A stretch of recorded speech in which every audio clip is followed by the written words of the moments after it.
On Friday, we learned that the United States received a downgrade by one of the credit rating agencies. Not so much because they doubt our ability to pay our debt if we make good decisions, but because after witnessing a month of wrangling over raising the debt ceiling, they doubted our political system's ability to act.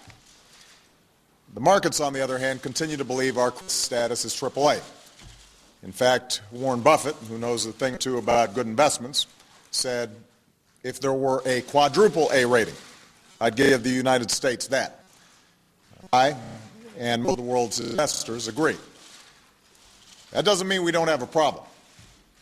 The fact is, we didn't need a rating agency to tell us that we need a balanced, long-term approach to deficit reduction.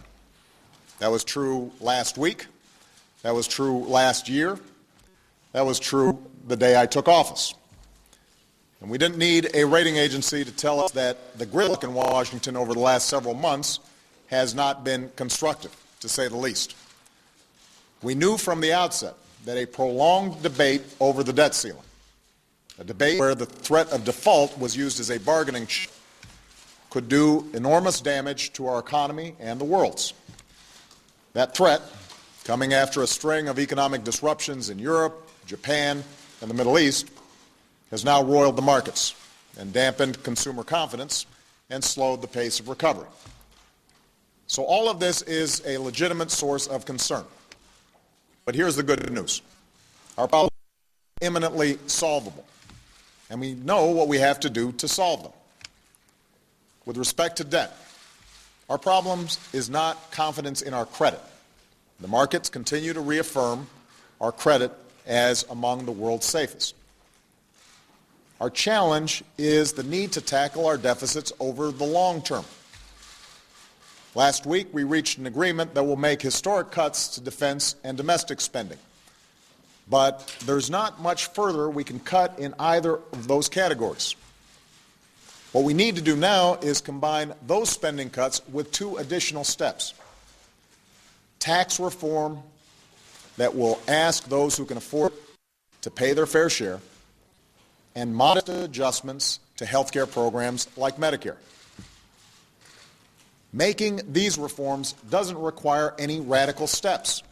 What it does require is common sense and compromise. There are plenty of good ideas about how to achieve long-term deficit reduction that doesn't hamper economic growth right now. Republicans and Democrats on the bipartisan fiscal commission that I set up put forth good proposals. Republicans and Democrats in the Senate's Gang of Six came up with some good proposals. John Boehner and I came up with some good proposals when we came close to agreeing on a grand bargain.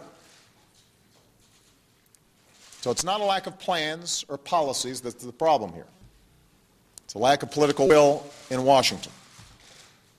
It's the insistence on drawing lines in the sand, a refusal to put what's best for the country ahead of self-interest or party or ideology. And that's what we need to change.